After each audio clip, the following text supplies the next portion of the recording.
It's time for this week's episode of Brandon Sports Talk, featuring in-depth interviews from those who are trending in the world of athletics.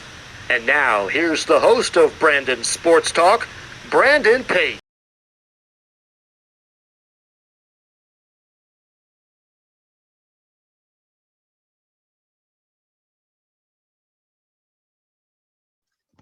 Welcome back to Brandon Sports Talk. In today's episode, we have the privilege to interview the owner of Reform Sports Project, a sports podcast and podcast. How are you doing today? I'm doing good, Brandon. Thank you for having me on. I'm excited to be here. Can you talk about how you knew that you wanted to start a sports podcast? Well, it's funny. I didn't really start this. It started as the Reform Sports Parent, and recently had a name change to Reform Sports Project. There's some things developing behind the scenes that I've been really working on. But quite frankly, I didn't have any intention on starting a podcast. I kind of just got pissed off, as we were talking about earlier. I got, as someone as someone who played college baseball, and I played a year of professional baseball in Europe. And I have 6 kids, and I'm coaching my kids in sports and all this. And I just started seeing, stuff in youth sports that just, I couldn't wrap my mind around. I couldn't wrap my mind around some of this stuff that I was seeing and hearing from people, and hearing people talk about how, and a lot of it stems from, Brandon, quite frankly, money, right? I mean, there's a lot in youth sports. It's a huge business, a $20 billion industry now. And it's crazy to even say that. And I feel like parents are being misinformed, and they're all hearing things from private owners about how college coaches want this. College coaches are looking for this. And I kind of was like, no, they're not. They're not looking for that.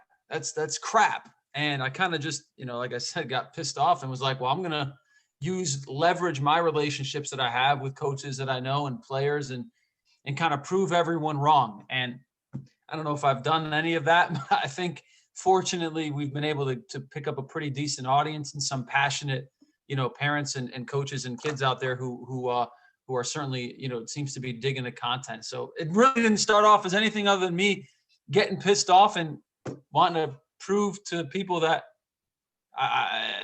they were wrong. It's kind of weird. Can you talk about how you knew that you wanted to come up with your original name, the Reform Sports Parent? Sure. Being a sports parent, it's a great question, actually, that I don't get that often. But being a sports parent, it's very difficult. I know what it's like to, I think one of the drivers of today's youth sports industry is that, we're seeing parents being sucked into this culture. And I think that, for many, you start living vicariously through your kids. All of a sudden, your kids are 5, 6, 7, 8, 9, 10 years old, and you start thinking that you're the one playing, meaning like if your kid does poorly in a baseball game, that somehow is a reflection on me as a parent, type thing. And, having coached I don't want to say I got overly hooked on that, but there was definitely a moment, maybe for a little bit of time, where I feel like I may have been a little bit, kind of got caught up in that culture of, it's about me. It was about me as a parent, more so it was my kid's journey. And I was fortunate to see that. So it seemed pretty good to the name Reform, that I came to this revelation of, hey, this isn't about me, it's about the kids. And that's what it should be about. And that's where the name came up, Reform Sports Parent, because I was tired of seeing not only myself, but also other parents living through their kids, man, and spoiling it for the kids and acting like a bunch of idiotic adults, quite frankly. What are some of the segments that you have on your podcast, The Reform Parent? So with segments, you mean content that I get Yes. into? Mm-hmm. So, things that I'll get into are a lot of specialization. So I'll talk about, I like to always, because one of the major, I call it a sales pitch. I'm someone who grew up a multi-sport athlete. I I played everything I could as a kid. For me, I call it the big three, right? Football, baseball, basketball. And in high school, I played CYO basketball. I wasn't good enough to play on my high school team. They were very good. But I played football in high school, and I played baseball, and of course, baseball in college. So for me, one of the segments I like to cover, because it's kind of a hot button topic, is early sports specialization. And why is that? It's because it kind of fosters this whole idea of the youth sport, that in order for a kid to be a college athlete, the idea is, people sell the idea that you got to play one sport year round, specialize as early as you can, because that's the only way to do it, which is complete crap. And every college coach I speak to, talks about how much they love, kids that are athletes, that play different sports, that know how to compete in different ways. So one of the segments I get into with coaches, get their feedback on early sports specialization versus kids, playing multiple sports, seasonal sports. And another thing I get into is try to get the parent aspect of it. How can parents negatively, because I hear this a lot, I actually posted a clip this morning from my interview with College of Charleston head coach Chad Holbrook, where we talked about, I asked him, I said, Coach, if you got a recruit you really like, I'm not giving you word for word. You can pull up the clip on the Twitter account or Facebook or Instagram. But, Coach, I often hear that parents could negatively impact their child's opportunity to go play college sports if they act a certain way. Can you tell me about that? And he basically said, yeah, I mean, when I recruit somebody, we look at the family, because we're in essence bringing that kid and that family into our family. And if I see a parent hear this all the time, Coach Scott Strickland from Georgia said to me, he was at a travel ball game this summer because, with COVID shut down and all that. So he's like, I got an opportunity to watch my kid play. And he goes, some of the parents were getting thrown out of games. He goes, that's the last thing I want to see. It. I may see a great player. These coaches tell me they may see a kid they really like, right, athletically, while he fits the bill. Then they see the parent in the stands screaming, yelling at the umpires. Boom, right off the list. I don't want to deal with that. So that's a topic I get into, because unfortunately, you see it too much today. You see where, parents play that role. Another thing I like to get into is, of course, the recruiting process. One of the biggest subject nowadays is early recruiting. Which I can talk all day about that. There's pros and cons to it, obviously. And then I love getting into the differences in divisions, differences, whether, D1, D2, D3, NAIA, JUCO. And why is that for me is because I'm a D3 guy. I played at North Carolina Wesleyan College. Shout out NC Wesleyan, baby. I played there for 4 years. My freshman year was under Mike Fox, who just retired from the University of North Carolina. And my freshman year had also Scott Forbes, who's now the new head coach at University of North Carolina. It was his first year as a grad assistant. So we had, was one of the best teams in the country when I was there at Division III level. We won a national championship in 1999, went to the World Series twice, 3 regionals. And, baseball is one of those unique sports, Brandon, where a D3 team can go beat up on a D1 team. That's no question. Our teams at Wesleyan, and this is a fact because, myself and 3 other guys, after our year we won the national championship in 99, we went and played in the Coastal Plain League, which is a really competitive summer wood and bat baseball league. And not only did our team win, we were one of the Wilmington Sharks. We won the Coastal Plain League championship, but our pitchers, 3 of them were like 3 of the best pitchers in the league. One of them, Buddy Hernandez, ended up going to AAA, was, an arm injury away from being in the big leagues.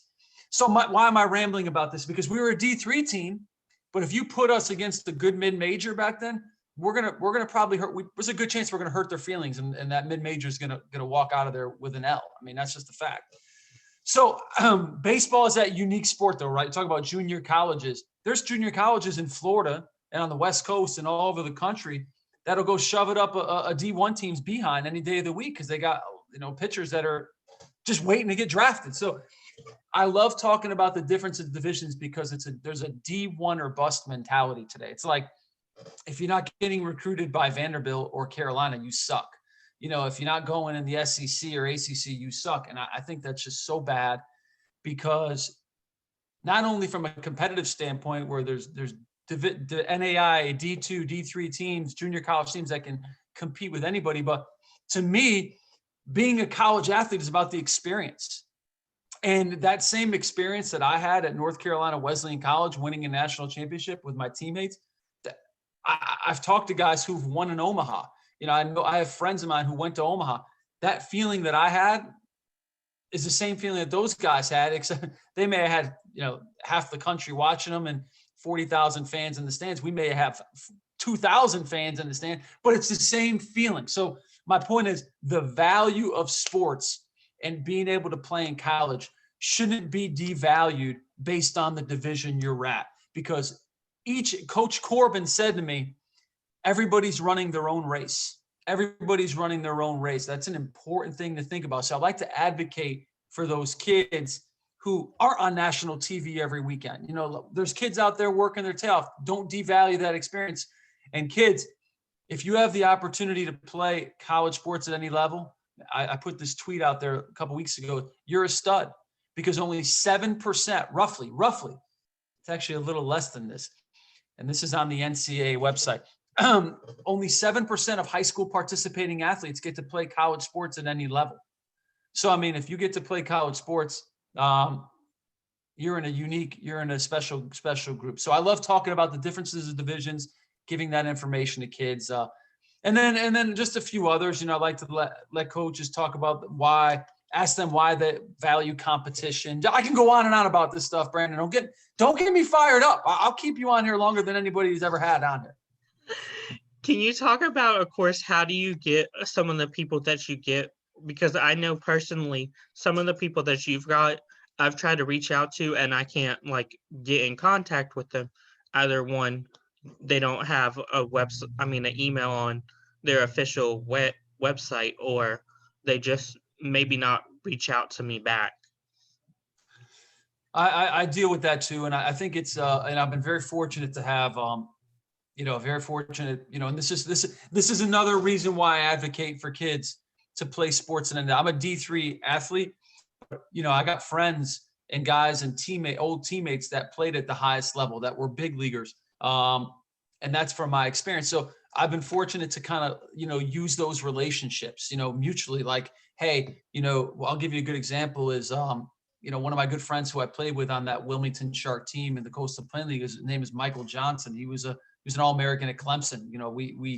He's a great friend of mine back at that time. And he played for legendary coach Jack Leggett, right? Longtime coach at Clemson. And, when I first started doing this, Reformed Sports Parent, I was just interviewing coaches and I got to connect with Michael Johnson. And I said, MJ, ask Coach Leggett if he, talk with me. And, he talked with him and he's like, yeah, he believes in what what the message was. And I connected with Coach Leggett. It's about, almost 2 years ago. And, Coach Leggett's a legend. So from that relationship, Coach Leggett coached with Coach Corbin, right? Coach Corbin and Coach Leggett coached with Coach Bakich. Coach Leggett coached with Coach Schlossnagel. Coach Leggett's tree of coaches is ridiculous. So it's been one of those deals where, it kind of, and a lot of it is me kind of harassing people, in a good way. I don't mean that in a bad way, but Brandon, I will tell you this, man, got to be persistent. Coach Corbin, I read an article with him and from my experience in business, it's be professionally persistent in that, don't be obnoxious, don't be a jerk. But if you believe in what you're doing, and I have found this, I may get crickets when I send an email to a coach or if I send a text to a coach. Part of it is, listen, I'll just stay persistent, stay in front of them, be a professional, and try to follow up. Also recognize the fact that a lot of these coaches are busy, and this is also a very unique time. This is a unique time where, I can't tell you how many times I was supposed to talk to a coach and all of a sudden a pop-up meeting has to happen, a Zoom call for them about COVID, so there's a lot of things that are blocking my ability, but it's really just persistence and the blessing of people believing in the message and being fortunate to connect me around to different coaches. Can you talk about, of course, you said, of course, persistent and Can you talk about how flexible sometimes you have to be whenever it comes to coaches, whenever they have like meetings that might pop up and they might not tell you like but within the like 30 minutes? Yeah, for me, I don't do Zoom interviews. So for me, and a lot of this probably my business. I worked in finance for a long time, and my business was conducted over the phone. So I'm very comfortable with being on the phone. I don't know how to do I don't like the Zoom thing, right? Like, I didn't start doing this, so I haven't changed my thing. So for me, I just get on the phone. Hey, excuse me. Hey, coach, I just need 20 minutes of a phone call, 10 minutes of a phone call. And then usually listen, give me 5 minutes on a phone call. All right, Nick, no problem. And then once the conversation starts, they get all fired up and then it ends up going for 20 minutes, so, but of course I respect their time. Like if they only have 5-10 minutes, so that they may tell me, hey, I got a hard stop at 11 o'clock. It might be 10:45. And hey, no problem, coach. But to me, it's because everything for me has been on the phone. I don't have the visual like you do, but I haven't found that to be really necessary. It seems to be, working fine with just me. So that makes it more flexible. Coaches can be driving, they can be in a car on speaker, so that's been very helpful. What are some of your future plans and future coaches that you want to, of course, interview? Future plans would be I actually recently just partnered with the company sports marketing firm Octagon. Representative there, Peter Carlisle, who is he's managing director of Olympic and action sports at Octagon. Peter Carlisle is he's come on board and is helping me. Him and his team are going to help build this platform out and hopefully continue to build the content and reach a lot more people. And Peter represents Michael Phelps and Alex White or Shaun White, the snowboarding dude. So all those Olympians we'll see in a few months in the Olympics, those are his clients. And my goal is to reach and to be an advocate, to be a service, to be a platform for parents, coaches, and the like, to come on and be able to hear firsthand insight to help them navigate, this youth sports or amateur athletics, I guess market that we're in or whatever it is, but to be a useful service, a voice of reason, firsthand insight that they don't have to go and listen to the guy charging them, or they can listen to the guy charging them $2,000 a month, to play on the team. But if they really want to hear what Dan McDonnell has to say, they can hear what he has to say on the subject for free via our platform or any other coach. So at the end of the day, shout out to the coaches who are ignoring me. I'm coming for you. I will get you eventually. I promise you. In a good way, though. In a good way. But I'm coming. I know who hasn't responded yet. I'm going to keep coming. I love it, though. Keep not answering. It keeps me excited. Can you talk about, of course, when you have young athletes that watch your show? How does it feel whenever they know that, like, for example, they might say, hey, I liked, Coach Strickland's interview whenever you did it. How does that what? How is that feeling like? Oh, when people seem to enjoy the content or be able to be that it's useful to them? Yes. I love it. It makes me, Brandon, I'm sure you understand. Sorry, I gotta fix this. I'm sure you know what this is like. I mean, there's days I wake up and you're like, what the hell am I doing this for? What am I like? Sometimes it's why am I doing this? It's hard work. I don't make any money doing it. Yada yada yada yada yada. But all it takes is literally one tweet, one email. And I can't tell you how many times that's happened over the last almost, be in 2 years in April. But I cannot even tell you how many times it's happened where a kid or a parent, really a lot of parents or a coach, whomever, will send me an email, say, hey, man, hell of a job, man. Man, I really appreciate what you're doing. It's helping us. Like we talked about that thing at our sport meeting tonight. Like I'll have coaches or from clubs or high school coaches reach out and say, hey, keep doing what you're doing. It literally was a topic on our school board or, whatever. That's what makes me realize like, wow, this is really helpful. And it's it's very gratifying. It's very gratifying because this started as a passion project, man. It started as a passion project to try to be of service. And, here we are. I love it. So can you see my wife, just so everyone knows, my wife's name is, I don't know if you see this right here, that name right there. It's my wife. I'm Nick Bonacore. My wife is Amy. I'm on her account. I don't even know how the hell I did this, but that's it. I don't know if you can see it. It says Amy Bonacore on the thing. I'm Nick. Anyway. Can you talk about, of course, what is something that you learn now that you didn't know before you started Reform Sports?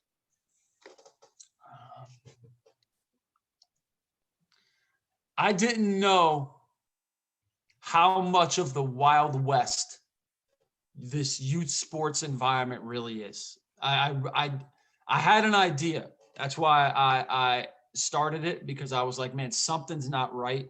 I just didn't understand how much of the wild West. It's like watching Tombstone. I don't know if you've seen the movie Tombstone. It's like Wyatt Earp and Doc Holliday out there freaking shooting, spinning bottles, and it's crazy. It's wide open. There's no regulation. It's just people being pulled in different directions. There's kids. It's very bizarre. I didn't understand. How do I say this? There's a lot of great things. There's a lot of great, just like anything else, Brandon.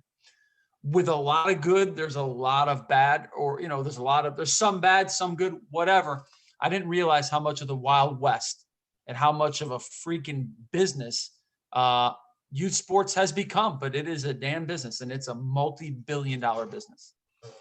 What is something that you learn now that you didn't know before starting, like, interviewing college coaches?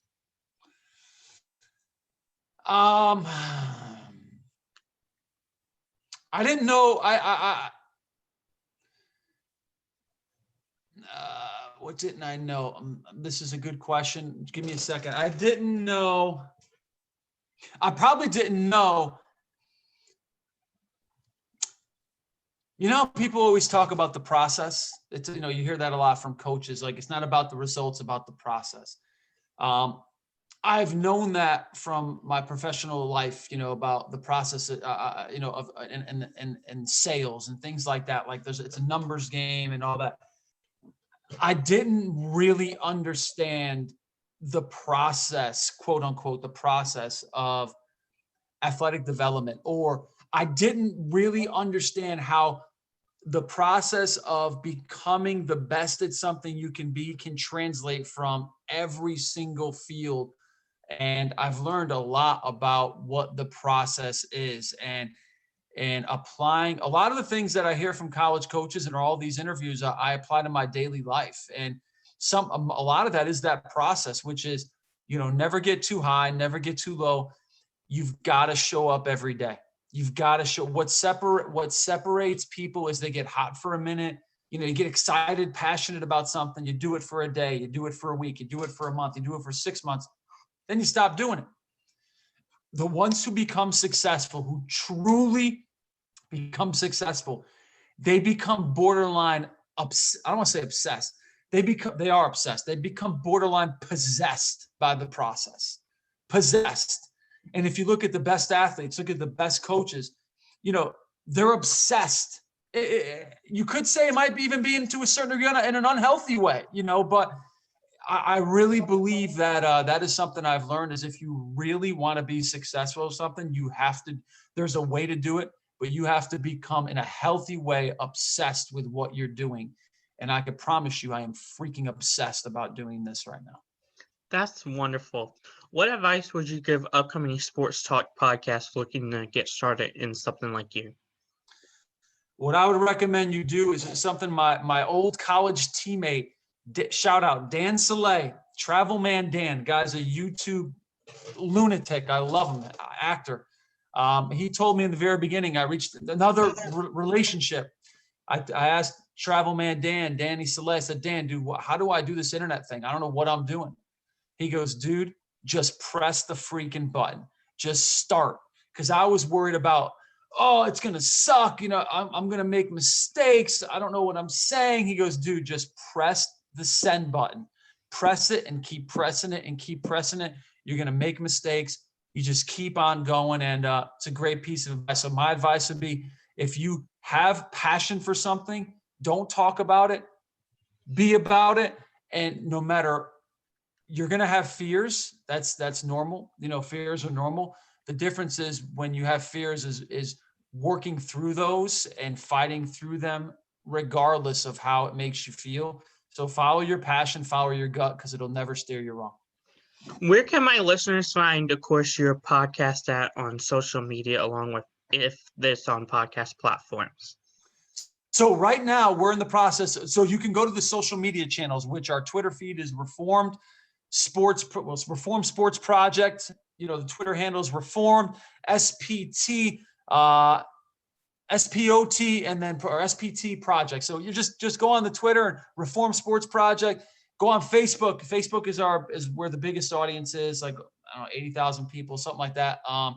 Reform Sports Project is a Facebook page. Same thing on Instagram, just Reform Sports Project. Our website, like I said, we just partnered with Octagon. Shout out, pumped about this. Peter Carlisle, I love you. So our whole website's being revamped. The library of all the content interviews are going to be uploaded here soon. So we don't have all the interviews uploaded yet in their full context.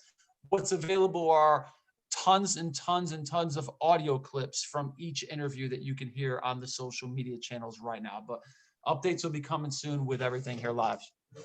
Thank you again, Nick, for your interview, and best of luck with the Reform Sports Project. Brandon, man, shout out to you. Thank you for inviting me. It's been an honor and pleasure. Keep doing what you're doing and keep helping people. You're doing a great job. Thank you. You can find Brandon Sports Talk on Facebook at Brandon Sports Talk, Instagram at Brandon Sports Talk, Twitter at Talk_Brandon, and you can find me on YouTube at Brandon Sports Talk. Don't forget to like, comment, and subscribe. Thank you again, Nick, for your interview, and best of luck. Thanks, Brandon. See you, bud. You've been watching Brandon Sports Talk.